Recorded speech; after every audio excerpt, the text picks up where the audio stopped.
You have said, you've been on record before saying, no, you would not give up all of your money to have the most incredible singing voice in the world. No. You would not give up all your money. No. You wouldn't start from... You could still have T&H. You could still have LMF. But you have to start from zero. The G goes. No. Really? Are you nuts? I would in a second. I'd give away your G-Wagon and all your money. I would maybe 35 grand. That's the most you'd pay? Well, because I would never monetize it, right? So to me, it's simply a luxury, right? So I would prefer to have a really good singing voice rather than a $35,000 watch. Wow. Meaning, because I already have a couple of nice watches. Of course, which I am not. Right, I'm not selling. You know what I mean? Like, wow. Yeah. I would virtually. It's like, would you rather have a beautiful singing voice or a Hyundai Sonata? I have both.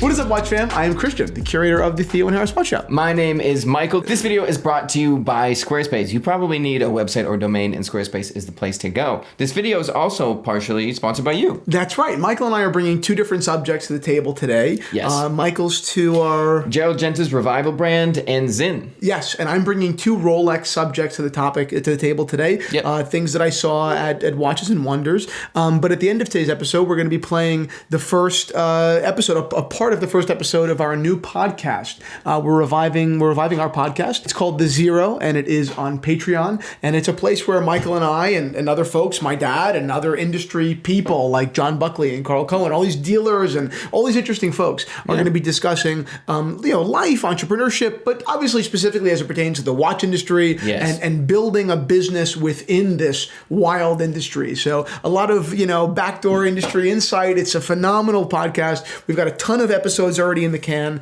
Cannot wait to release them and build this community with you guys. Head on over to the Patreon / Christian Zeron to become a member, and I can't wait.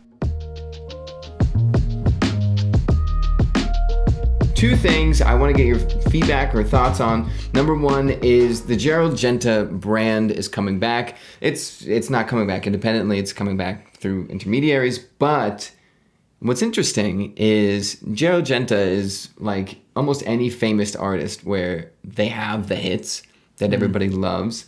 And then they have the vault, which is all of their other things that maybe didn't get released, or maybe they weren't in the vault, they got released and they didn't do as well. And people fall into two camps of these, like, I don't like the hits anymore. I'm so familiar with the hits that I want something crazy, I want something wild. And then people fall in the camps of, no, the hits are where everything that you did that was notable is. Backing up a little bit, when you say the hits, what do you mean? The hits being the Royal Oak, the Nautilus, the Pole Router. IWC Ingenieur. Yes, the People Ingenieur. think 222, but that's not the case. Ingenieur. Wow. Which People is also think less cool than the 222. Yeah, true. What else? Oh, and the Mickey Mouse, of course. Mickey Mouse is a little less iconic, but still, it's one of those watches that comes up in conversation if you're talking Genta. But Gerald Genta's widow, Evelyn, said like she was very, very guarded because she's kind of in a weird predicament of, I don't want his designs or I don't want his name to be put on everything. That's not something that he would have loved. But also, I don't want him to be known for just the Nautilus, just the Royal Oak, when he has all these other designs everywhere of watches that he made. Yeah. So the bringing back the watches, these are not going to be, for most people, attainable watches that you're going to get super easy. Obviously, we can see like this red enamel dial is absolutely insane. Solid gold, incredibly unique designs. But what do you think? So the Gerald Genta brand is being brought back under the LVMH umbrella, which I think is a very smart move. I think that's a brilliant move by LVMH. What else is new? Yeah, right. But these watches are fascinating, right? They're not mass market, and I'm not mass market, but even I don't have the taste for these watches. I think that's the comment I saw basically from everybody. They're like, okay. Yeah. It's I'm having a hard time, It's like saying I'm a big fan of Robin Williams movies, and you bring over Jack. My friend directed the film. So not my friend guy I know. It's horrible. Who are you talking to right now? No, but I'm saying it's like I'm you're saying I'm a fan of this very prolific designer, artist, actor, and then you say, "Oh yeah, how about the horrible things they did too?" Exactly. These are not pretty watches. These are not watches that are. Forget about marketable to the masses. Put that aside. I don't even think they're very nice. This to me is obviously every artist has their journey, but if you look at every artist's journey, it goes from not likable, not that good, to incredibly loved and appreciated by society. And then they keep going. Unless the artist stops there. Yeah. And they're like, okay, well, this isn't what works. As long as an artist is evolving, they're like, well, that's not what I do anymore. Right. And then you lose touch with what everybody else is because you're like, yeah, I don't want to make the same thing. It's like being like a huge Robert De Niro fan and then someone brings over Righteous Kill, or The Family. These are just not good movies. But when you look at like De Niro, you're like, oh, he's done so many films. He's like, well, this is what I think is fun now. Well, De Niro, I think it's about the money. I think De Niro says, well, this is going to pay the bills. But I just watched American Hustle, by the way. As a good movie. Yeah. Yeah, that's De Niro's in there? Oh, wait. No, Bale. Well, no. Is De Niro in there? Anyway, so they're bringing back this brand. Obviously, Gerald Genta is one of the most, powerful players in today's market, even though he is, deceased. Even from a marketing standpoint, his name is huge. Exactly. But here's a good question. Oh, okay. What percentage of the folks that eat up Gerald Genta's watches for breakfast, lunch, and dinner even know that Gerald Genta's behind them? Oh, what percentage? 10, maybe less. I mean, we're making up numbers clearly, but I don't think it's a large percentage of people. Right. I don't think that people, by and large, know that Gerald Genta is behind the Royal Oak and the Nautilus, and therefore, I don't think that the name carries all that much weight in the world. Yeah. I would guess that these watches are extremely low production. Maybe that's even off record. Yeah. And it's really more for clout. For 100%. LVMH. It's more for branding. We took the most famous watch designer in the world, his most famous complicated watch, the craziest watch you could ever ask for from him, and that's what we're making. Yeah, it's really fascinating. Like, maybe is LVMH showing the Genta family the love now on maybe a more obscure design, only to coax them in later on to a more marketable piece? Come here, little pony. It's interesting. Yeah. It's interesting. I mean, the truth is, again, now we're going far out here. Is it totally unlikely, or is it totally impossible that LVMH, if they are in the, or if the Genta family and LVMH have a really nice relationship, which seems they do. Yes. Is it so wild to think that a little bit further down the road, LVMH could maybe hire a design team with the consent of the Genta family to pick up the torch and carry it forward to create new designs in the Genta spirit? I mean that. Like, I know, yeah. Like, are you asking? Yeah. Yeah. Oh, 100%. I think two things really. One, I think LVMH is the brand right now that is like, we have to appeal to the watch collectors out there, or the new birth of watch collectors, because that doesn't mean you don't have a lot of money. That means you're just getting into watches, and they're like, okay, there is all of this stuff online. There is YouTube videos and this about Genta. This is going to push us forward a lot. Right. Like, this is going to make the news because everybody knows that name. Even if you're just getting into watches, Genta's name comes up at some point. Yeah, you probably know the name. So you click. So I feel like this is them being like, okay, this is it. This is one watch. We won't make a lot, but it's the beginning. It's the beginning. It's interesting. I mean, think about it. Obviously, when it comes to art, right? No one picked up Picasso's brush after and sold things under the Picasso name. Right. The same thing goes in any, Frank Lloyd Wright. The same thing goes anywhere, right? Yeah. It just didn't happen in art. But his name is a brand, right? Audemars Piguet, the Royal Oak was Gerald Genta's design, right? Mm-hmm. And posthumously, Audemars Piguet released the 1159. Yeah. That is a very Genta design. Yeah. It's not made by Genta, but it is certainly in the Genta spirit. Mm-hmm. So it's interesting. Industrial aggressive, yeah. Exactly. So that'll be it's a little bit of a mind screw, right? Yep. But it makes sense. This could be that. A move down the road. And I see LVMH as being like, and again, I'm just making this up, but I see them as being like, no, there's an incredibly strong watch market out there. Yes. Like, and we are the biggest conglomerate in the world. And guess what? We're going to take watches. Yes. Like, we're going to look at what Bulgari did with their, what is it, Octoroma? Octos, yep, Octoroma. That is a very like, okay, well, there's a market here, so let's pivot one of our famous watch designs over a little bit to hit this market. Then we'll come out with these really high complications and put those through these brands. 100%. And all of a sudden, you're like, wow, they're contending. Like, Absolutely. then what's the difference?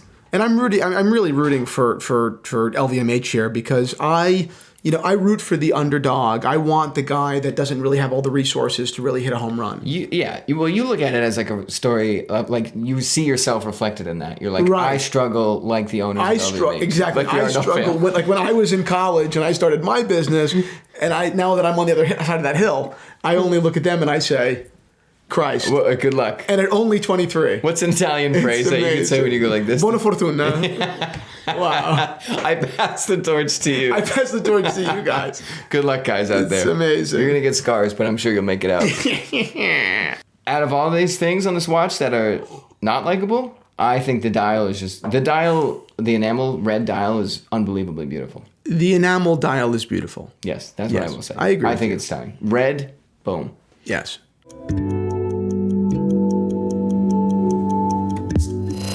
Watches are unimportant to the time. They can't speed, slow, or stop it, and our phones tell it better. But, as vessels for memories, they know few rivals.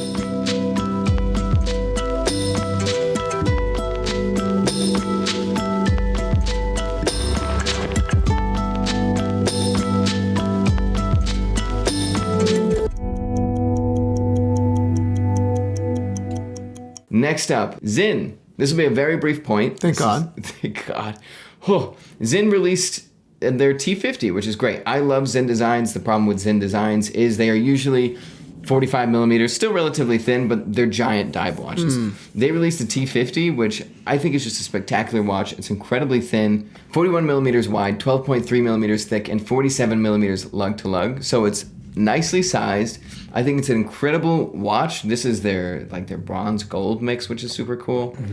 And I don't have a Sinn yet, but this is a watch where I'm like, oh, that is...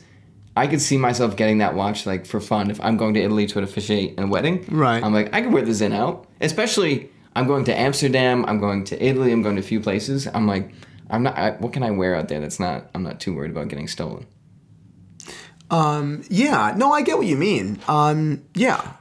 I just think it's a stunning watch. There's really no point. I just wanted to bring it up. My brain just went to like, you're going to be away in the summertime, and it is kind of a big watch for the summertime. Really? For me, the summertime is really about, just personally, wearing something very light, unobtrusive. How large is that? What did you 41. say? Yeah, that's a little bit, yeah.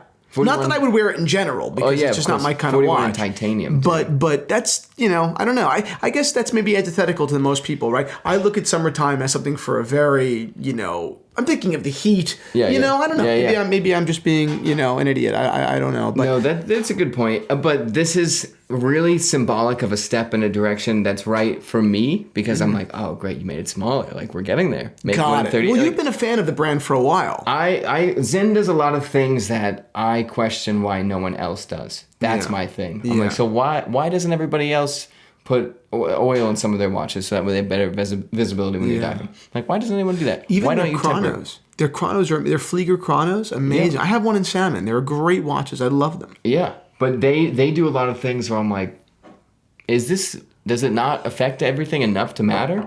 Or do they not have that same mindset? Right. Like, this is 500 meters water resistance. Yeah, it's a serious watch. Yeah, it's a serious watch. Either way, just want to bring it up, show it off in case there's one person that didn't see the release, but it is absolutely incredible. And titanium, or this like bronze gold mix. Very cool. Very cool. This video is brought to you by Squarespace. You need a website or domain because they are incredibly important in your life. Yes. I've owned my company, Theo & Harris, for the last, 8 years. And none of that, it's changed my life. And none of this would have been possible had it not been for Squarespace. Why? Well, one, when I started the company, I had no resources of A, money, or two, talent to either pay for web development or be the web development expert myself. myself, right? I couldn't do either. No matter how many pages I read on Reddit, it wasn't happening, right? So I actually tried out a Squarespace competitor to begin with and tried to develop my own website. It did not work out. I was very discouraged. And then someone recommended, try Squarespace. Yes. Their templates are incredible. Ultimate, at the end, the websites are super functional and beautiful, and they just freaking work well. Right. So I did. And thank God I did, because if I hadn't, I truly believe I could never have afforded to start the company, really to launch properly. Okay. Fast forward 8 years, the company does great. We still run in Squarespace. I still love and adore Squarespace. But more so, not only do I recommend that if you are starting a company, you leverage Squarespace to build that company, but also if you guys are out there with a company, with a website, etc., you've got to consider migrating over to Squarespace, right? Restarting that online presence with a far superior platform.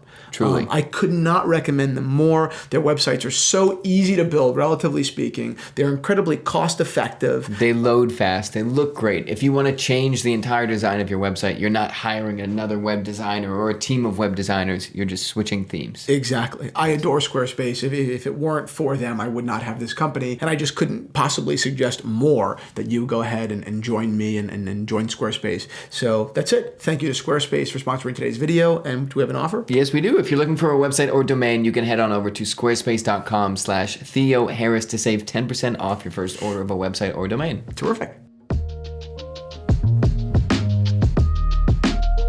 So I was in Geneva, as you guys know, and it was a super cool trip, and I got to see Rolex and handle a lot of this stuff, and it was really, really interesting.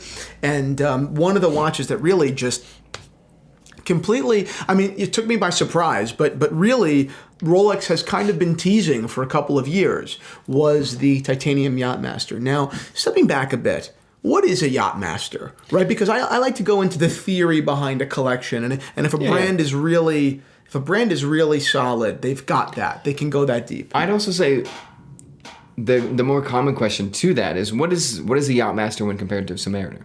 Exactly. What is that? What is the difference? Yeah. So go back a little bit. Okay, go back to when the Yacht-Master had a platinum bezel. Oh yeah. And had just a regular oyster case and still.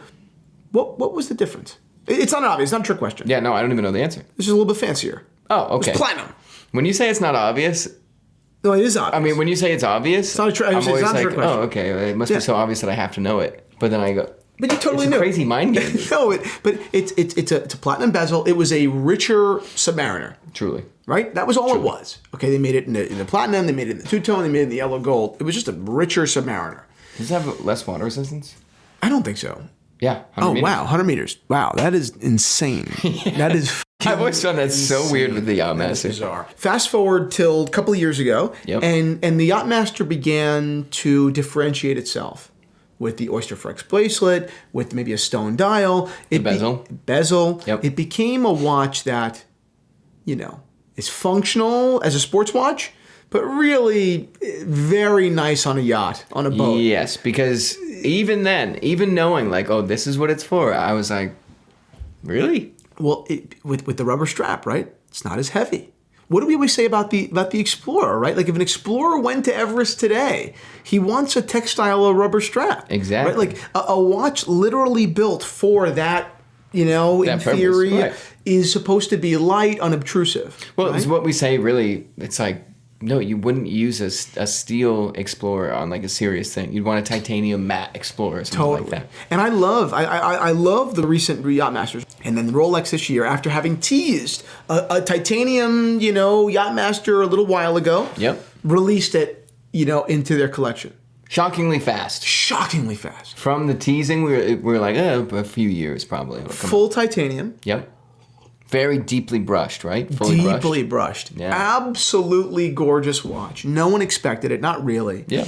And it didn't take the world by storm in the way that I thought it would. There's a Hodinkee article that literally, the title of it is like, Rolex just released their first ever really mass market titanium watch. Why does no one care? No one cared. The reality is, they're going to be making so few that it's going to be so difficult to get. Really? I heard this from very reliable sources. It is going to be just about impossible to get. That being said, a phenomenally cool watch. I mean, like 41, sure, maybe a little bit big, but You're like 41 titanium, perfect for summer. Perfect for summer. What? What are you talking about? But wow, what a cool watch. I adore it. Do you have any?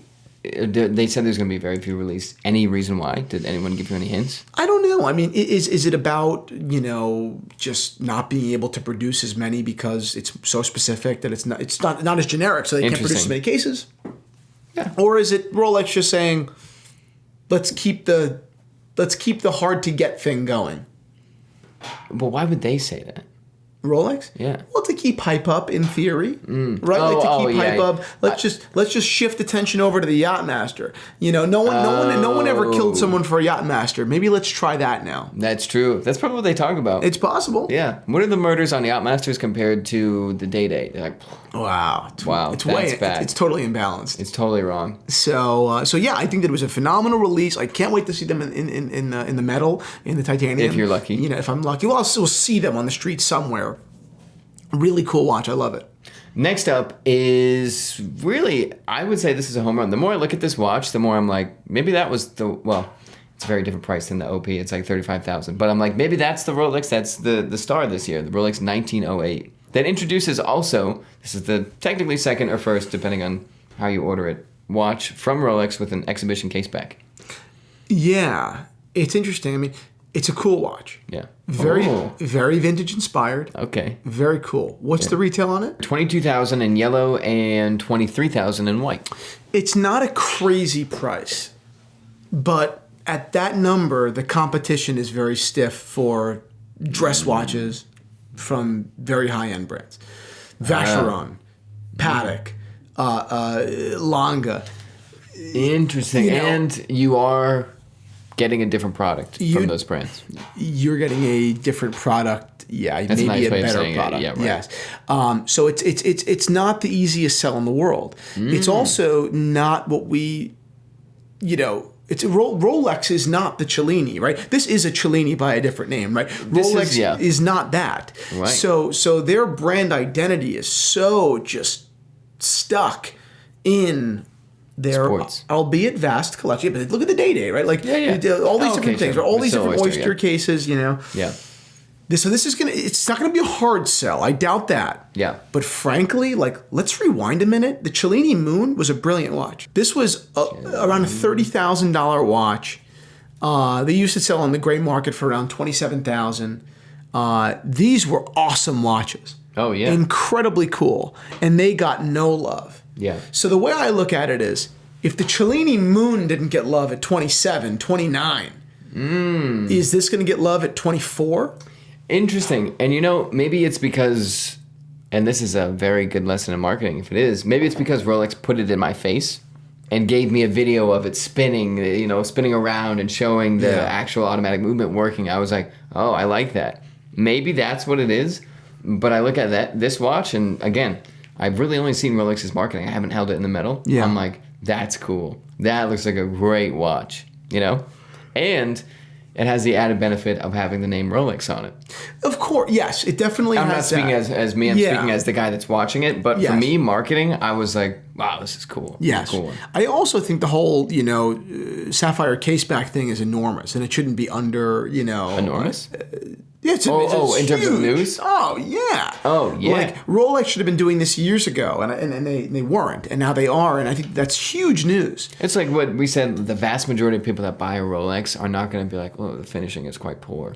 Well, it's not that it's poor finishing. I think that it's just not super decadent, and the movement architecture, meaning how the movement is arranged, is not like incredibly unique or special. Yeah, right. Whereas when you look at, let's say, a Gronfeld or a Journe, you see all this, right? That's different, right? The watch world is kind of like, well, if it doesn't look like a Longo, why would I want to see it? Like, what's the point? Right. When in reality, it's like 99% of people, whenever, even the numbers I have today is a caseback, see-through caseback. Yeah. Everybody's like, wow. So that is running the watch. Totally.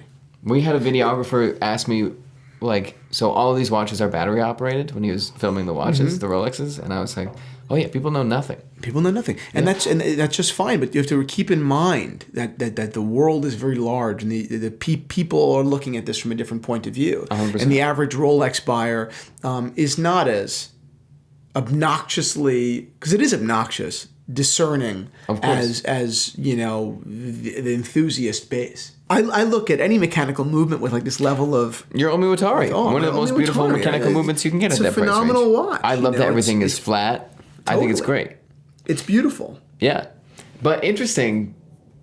That's a really good point. I said it actually in my video for Watches and Wonders. I was like, it looks like Rolex was like, oh, you don't like the Cellini? Like, ooh. And then they like cover your eyes and pull it out again. They're like, what do you think? Yeah. But it got me. Yeah. I'm like, ooh, but the hour hand is like a moon hour hand. And the question is, what's always surprised me is, Rolex has not been able to make this Cellini line successful. Yep. I don't believe, because you always see them in the store. Yeah. And despite the fact, like, that Rolex ADs have been able to push jewelry. They can't push a Cellini. And they can't push Cellini. So like a Rolex AD can and very often does say, you have to buy $100,000, $200,000, $300,000 in jewelry from Bulgari to buy a Rolex. To buy your $10,000 your watch. great, not 10,000, but let's say like your Daytona or whatever. Okay, 12,000. And yet you can't. Yeah, right. That's hysterical. You're right. And yet you can't buy a Cellini instead. They don't want to push the Cellini. Maybe it's that. Maybe it's the Rolex ADs aren't incentivized enough to push the Cellinis. Interesting. Because by all logic, there shouldn't be a Cellini in the store. Yeah, right. There should never be a Cellini on the There shelf. should never be a Rolex in the store. Right. You're like, at this point. Yeah, of course. Well, there should be. Right. We both think there should be. But with this market, it's like, wait, so how many Cellinis do you have? So you moved an extra $2 million this year in Bulgari jewelry, but you didn't sell any Cellinis? Yeah. Weird. That is weird. So you're looking at the sales incentive of the individual authorized dealer, which is really interesting. But this is a cool watch. Does it represent value at $23,000?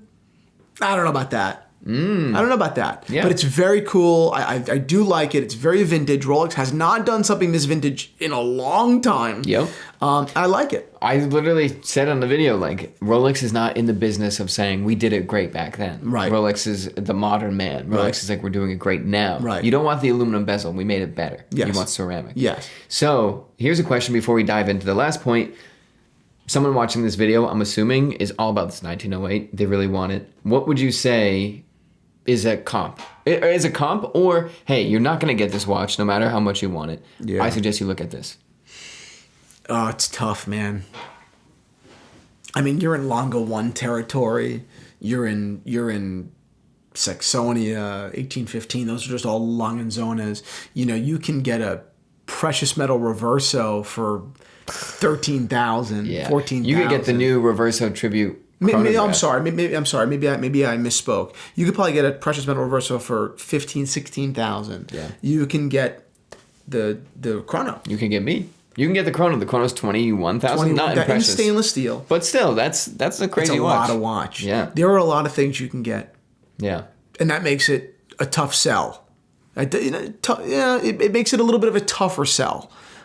Because the competition is stiff when it comes to dress watches around 23,000. Yeah. There's a lot you can buy, and there a lot of brands are working hard for that money. Yeah, oh yeah. So and not to say Rolex isn't, because Rolex is great. So, yeah. But Rolex is a little bit out of their depth when it comes to the dress watch market. That's your kind of final summation about the 1908. You're like, it's good, but you're a little out of your depth here. You're not with the big guys. A little bit. I hope you do well. I think it's very cool and unexpected, and it's great. And I'd like to see you evolve it. Yes. But this is not going to be an easy run, I don't think. wow. Interesting. So that's how I feel. Yeah. Okay, final note, which is very brief, but Rolex did have a big year this year compared to other years where they put the crown on the other side of a watch. Mm-hmm. They released a watch in titanium. They released the Celebration dial, the Puzzle dial, the 1908. Probably their craziest release in a while. But what happens, and this is a marketing study, this isn't anything crazy, but what happens when the most famous watch brand in the world has a crazy year of releases, but you still can't get any? Because I'm starting to see fatigue always, but I'm starting to see it more in comments and more talked about being like, okay, whatever. It doesn't matter. Like the titanium watch you're not even making a lot of. I don't care anymore. As much as you're hearing it, Yeah. the AD's phones are still blowing up and people are still excited. Yeah. So the answer is nothing happens. Nothing happens. A lot of people still have a really good shot at getting one. That's an interesting way of saying it. Not that many people, but still plenty of people. That's a very interesting. The guy that is spending millions at the AD is getting that watch. Or the guy with for the the guy with a strong relationship with the AD still has a good shot. And that He is won't just get everything he wants, Right. but he may get one thing. Yeah. You know, he may get one thing. And there's not one of those guys. There's a lot of those there's guys. a lot of those guys. Right. There's a lot of those guys. You know, and you see it everywhere. I mean, look at the housing, market in suburban New Jersey. I mean, I'm an expert on it. Yeah, right. I'm sorry, but it's not one house selling for a stupid number. It's 30. Yeah, right. That creates a market. I'm sorry to interrupt. No, yeah. But that's what there was a watch dealer that used to say. I think one sale is luck, and two is a market. Yeah. I mean, that's I believe that's the same, but it's true. Interesting. So really, with that logic, which I agree with, it's saying like, no, the Rolex market is not their retail prices, essentially. That's not the market anymore. It was for a while, but now it's like, no, it's like people are still going to get this watch. People are always going to be willing to just drown in AD and cash and jewelry and other watches. So like, Rolex market isn't necessarily, and this is probably a poor example, necessarily a $22,000 watch. It's not the best. It's probably not the best watch at $22,000. I'm saying in terms of the Rolex market to get one quickly or whatever. That market, those prices aren't actually the cost of a Rolex anymore. Cost of a new Rolex. Right. That's crazy. Yeah, it's fascinating. It's also, keep in mind, although our culture has come quite a bit of a way away from like super bold sports watches, and we've gotten a little bit more tame and a little bit more tasteful. I still don't think that we're in the year of the total dress watch on a leather strap. Yeah. I don't think that we're there yet, from any of these brands. Yeah, right. Look at Longa. I mean, Longa is a dress watch brand, and they've got their Odysseus chronograph this year. I mean, it's... Yeah, it's weird. These two, Rolex and Longa and other brands, are like starting to cross ways. Exactly. So that's fascinating. It is, yeah. That brings us into our next conversation, which is about an hour long. Michael and I are diving into a bunch of different topics, not only the watch industry, but also some of the conflicts that we've gotten into with other folks in the watch industry in the past. Yeah. A little bit of kind of how Theo and Harris kind of came to be, and a bunch of the. I mean, I hate to beat around the bush, but there was some theft involved, right? There's a lot of thefts involved, and we cover this all on the podcast. So we're going to give you guys the first 15 minutes here, ad-free and for free on this channel. And if you'd like to go listen to the rest of the podcast, go over to patreon.com/Christian Zeron. I'm so excited. We've got a ton of episodes coming out for you guys between Michael and my dad, Rolly, and watch dealers galore. We've got a ton of watch dealers lined up talking about the market and a whole bunch of stuff, drama, everything. It's going to be fantastic. Yeah. Head on over and join our community at Patreon. And that's it. Enjoy the podcast. Let's do it. That's it.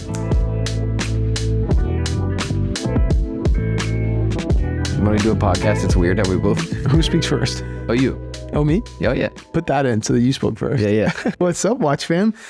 I'm Christian, the curator of the Theo and Harris Watch Shop. My name is Michael. And this is my podcast voice. It's much lower. All right, so what are we talking about? Well, the big news is really that Piaget is rising or whatever, and you talked about it, and then I started looking at watches. Then I went down, not the Piaget route. Well, I did go down the Piaget route, but I went down the 60s, 70s, 80s, ultra thin watch phase of the big three. And precious metal of the big three. Yes. And I was like, these are some of the most beautiful watches that I've ever seen. The big three, are you trying to be agnostic? Are you trying to not sound... I don't want to bring religious in. I guess it is paid. The Holy Trinity. No, but I got super into it. And I didn't know, there was one watch that was like really, I was like, this is the craziest watch I've ever seen. And it didn't have the stick hands, which I don't like. They're like leashy hands. Yeah, these ones had... This is the Vacheron? Yeah. Yeah, it's insane. Well, because it was like, all these other watches were great. And then there was this Vacheron, which I found on Antiquorum, like the old thing for it. And it was the exact same watch. You could tell with like the specs on the dial. Yep. And I was like, this is the craziest, most beautiful watch I think I've ever seen in my entire life. I made the guy an incredibly lowball offer, and then he accepted it in 2 seconds. Yeah, Michael. Means it wasn't incredibly lowball. You basically paid gold weight. I mean, that guy, it depends on when he bought it, but it paid gold weight. Yeah. Probably. Or essentially gold weight, $200 over gold weight. Yeah. And you paid essentially, again, you have to include, you bought it on eBay, so there are buyer's premiums there. Yep. But you essentially paid like $300 over gold weight. Yeah, it's cool. You know what I mean? Yeah. For one of the most beautiful watches ever. I showed Taylor a picture of it, and she said, oh my God. And Taylor doesn't like watches. And it's because you are ahead of the curve. Yes. That's it. Yeah. I always wonder if it's curve or curb. It is curved for sure. There's no, Well, I wouldn't be so sure. yeah. Don't get ahead of the curve there. Don't get ahead of the curve. Yeah. They're a couple $100 over gold weight, generally speaking. Yep. For some oddballs. Obviously, once you get into like the big brands, you're paying obviously a premium for VC? the quality. Right. That's crazy. Right. But when you're talking about VC, Patek, PC, Patek, Rolex, you can be prepared to like pay premiums. You happen to not. Yeah. Right. But you can be prepared. Someone said the other day, like, well, why not just pay the gold weight? You're just buying it. I'm like, what do you think a sub is worth? Yeah. A stainless steel sub. Yeah, you know how much stainless. If you melted down the stainless steel, you stupid fuck. You hit 15 cents. Oh, get out of here. Interesting. Yeah, but think about it like that. Interesting take. Yeah. No, I don't mean from you. I mean from the guy. It's like, of course it's worth more than that. It's also one of those things, like a friend of ours basically said, like, Rolex and Omega and stuff like that, the watchmakers there are incredibly talented, but they have to do so much like just brunt work of like, here's this movement, like here's the Speedmaster movement, just put it together. Yeah. Like, and they're so talented that it's like, where do you see the value at that stage for those? Because it's not steel, the movement they put together. Yeah. You know what I'm saying? It's all in research and tech. I'm not saying it's not worth it. I meant in that similar, like when people are saying you should pay the gold. Oh yeah. Meanwhile, it's $6,000 for a stainless steel, watch with a chronograph movement that if you actually cost it out, it's probably costing them, $500. You know what I mean? Yeah. Exactly. But it's totally worth it. The Speedmaster, for using that example, is priced extremely appropriately. I have a hard time just understanding why the Speedmaster is $6,000. They told us $14,000. Adding to that Submariner argument, like the steel's not worth much, and it's like it's not this guy that's also perfectly crafting something. Right. Like those are a little easier to make. Like you can't define value that way when it comes to watches. It's research, it's polishing, it's of course. But I wanted to see. I can't really describe. I don't know the words for this watch. Okay, as in like the technical. Obviously, we're not on camera here, so let's I'll do my best to describe it. Okay. Yes. So you're looking at what is this is a rectangle, right? It's not a square. Yep. Right. Yep. It's a rectangle, and it's all white gold, and the entire finish is like this almost basket weave white gold, like kind of herringbone finish. That is I mean, just wild and decadent and crazy, including the case. Including the case. The dial is silver, but somewhere between silver and white, but it is silver, correct? Yeah. And the hands and Roman numerals are like black leaf. Or the Roman numerals, or the hands are black leaf. Very decadent watch. Now my question is, how are you going to wear it? Like, how are you going to style it? Most casual. Most casual. Yeah. 100%. I was thinking, and I really wanted to get this watch, and then I want to talk about the PJs you've been looking at. But I really wanted to get this watch because I'm officiating a wedding in Italy in June. Yeah. And I was like, what am I going to wear? What are you going to say? What are you going to say? This I'm going to read my vows. I'm going to say I did. I'm going to kiss him. No, for real. What are you going to say? I don't know. You have no idea. They're coming this weekend to talk to me about it. Oh my Because I was like, do you want me to be funny? Like, do you want me to try and tell jokes? Oh, do you want me to try and be funny, I should say? Yeah. And they're like, what would you feel more comfortable with? I'm at the stage now where I'm like, as long as I don't put my foot in my mouth, you're uncomfortable. Yeah. I went to a wedding at Cipriani a couple of months ago. And it was kind of a weird wedding. It was actually all friends. It was a Chinese couple, and their family got caught up in fucking China because they couldn't get in because of the virus. Sure. Which sucks. Like your family threw you a wedding and they couldn't come. Like that really sucks. Yeah. And it's at Cipriani, so it was, it wasn't cheap, God knows. But they were. But I paid for my own. So anyway, it was officiated by like a judge. Yeah. I don't know what religion they were, but it was officiated by a judge.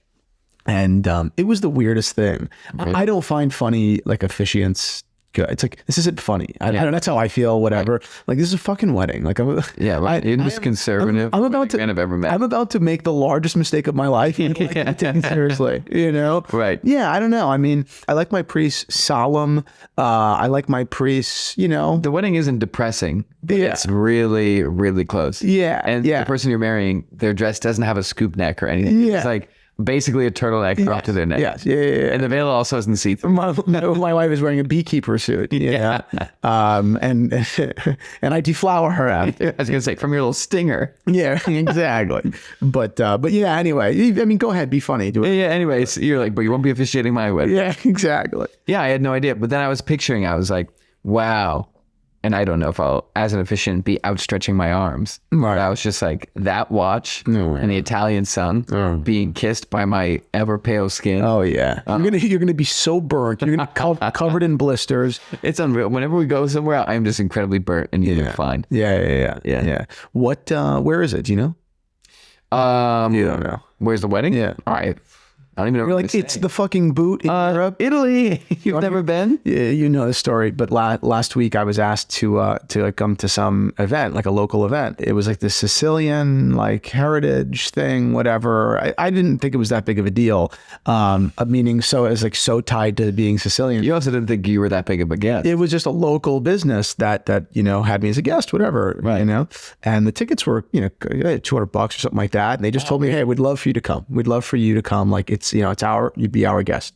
I said, all right. I felt it wasn't that I wanted the fucking free wine and the food. I really was like, okay, you're a local business. Like I'm happy to come support you, you know? Right. And it was great. It was very lovely. There was a lot of women there. It was really much more of a woman. It's really awesome. Yeah. But at one point in the night, the owner asked me to say a few words about my Sicilian heritage. Naturally. And I'm not Sicilian. I don't have a Sicilian, bone in my body. No. So I was faced in that moment to lie, or say, hey, like she said it in front of everyone. Like I would have made her look like an idiot, right. And I would have. Right. Like I would have, it was so uncomfortable. Yeah. So I got up there and I talked about my Sicilian heritage.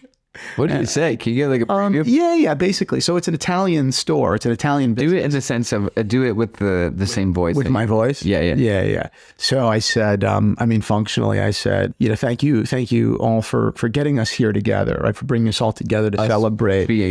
Everyone in the room. Us Sicilians. To celebrate our culture. My mother's family is from a town in northern Sicily called Cefalù, and everyone starts clapping because they know where Cefalù is. And it's a place I was there for like 2 days once, or like 4 days once. Cefalù, and I feel so close to my heritage and to the soil there, and I just think it's remarkable that your business does such a great job bringing that soil to Westfield, New Jersey. Wow. You make me, you saved me the flight, it's how long. Me one happy Sicilian. Yeah, exactly. I don't have a lick of Sicilian blood in my body. Wow. And everyone was just clapping. And then there was this woman who Did you really the attention? You know what? I loved the applause. I got to be honest with you. And there was this woman that was there, and she was older. She was in her late 60s.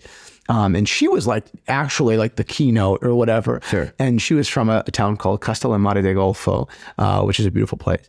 And she was stunning. Like she was a total. I know you've talked about her a lot. Fox, a 68-year-old fox. You like older women and mothers. Yes. Oh, absolutely. Yeah. So she was like the 68-year-old fox, and she had 2 daughters, and they were fine. Like they were pretty girls, whatever. I was too young. I wasn't interested in cheating on Sally with these 2 girls, but the mother, oh my God, she was beautiful. They had such grace, such grace. Wow. She looked like she was 68. She knew everything about the world, and yet she was still a virgin. And she couldn't spot a liar. Yeah, except she couldn't spot a liar, exactly.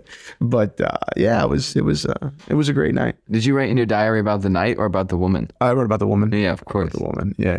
And I wrote it upside down, so if Sally found my diary, she'd never be able to figure it out. She'd never know. Until one day she saw a mirror right near your bed. Yeah. And that was reversed, but she still got the idea. I'm like, you never just thought to flip it upside down? She's like, I would never.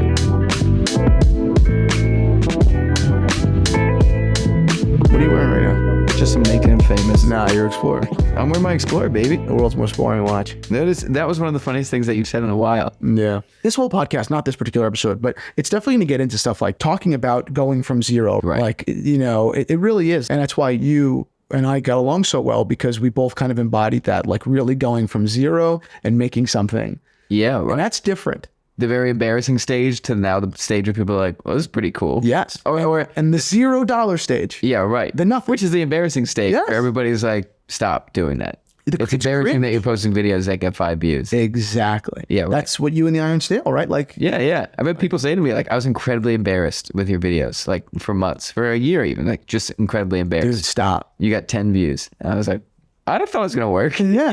Yeah, 100%. Yeah.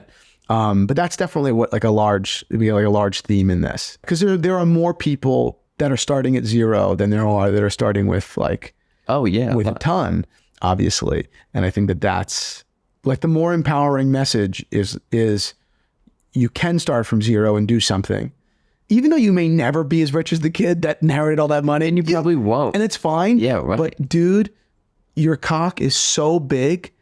I'm serious. Sorry. Your cock is so big when you're the guy that did it from zero. Oh yeah. It's such a better feeling. Coming from zero and building something, and something large even, is like the best feeling in the world. And it's just the coolest thing. Even when you're coming from nothing. Yeah. And that's not always just like in your own business. It could be in your own career. It could be, it's really wherever. Yeah, right. And I think that there's just fundamental like knowledge or just behavior that if we kind of like embody, you're more likely to just become not part of the pack, but to stand out. Well, because we go to a lot of events where we're seated at a table and it's like, okay, all of you are all decked out. Like you're all wearing at least $50,000 in clothes. Not talking about your watch. Like you don't really do anything that I can tell generates any income. Mm-hmm. And you have like a $12 million collection. Yep. And like you're sitting at the same table. Yep. And it's that difference. And people are kissing your ass. Yeah, exactly. Money is a false positive for success. Right. Like for achievement, for any growth. People assume, and those people are always ambiguous, right? People assume that you're successful. People assume that you're smart. And oftentimes it means the exact opposite. It means the exact, oftentimes, not always, but oftentimes it means the exact opposite, and so that's kind of going to be like the overarching message of this. The overarching message should be all the times I've said to you, what if they do? What if they And do? You go, please. Yeah. Please. But it's going to be great. We're talking about watches and talk about, kind of like making something out of yourself. And I think that's so as proud as I am of myself, and as much as I respect myself, I respect you literally just as much, if not more, very often. So anyway, that's why I never want it to be just watches. Like I definitely want to, not that you're looking for a platform to talk about yourself, but I think it's interesting. I think it's useful. And I think that it becomes now moral duty. It becomes like almost a public service to share stories about people who, just fucking like kind of grabbed life by the balls, because it's not a common thing to do. It's just not. Yeah, right. And I'm going to interview Sam in a couple of days, and someone that's really trying to do it. Really try it. Your best friend Sam. My best friend Sam. Yep. So it's interesting. We're going to talk about a lot of cool stuff. Yeah, I can't wait. All right. Get out of here. Go home. You go home. Yeah, you go home. No. You go home.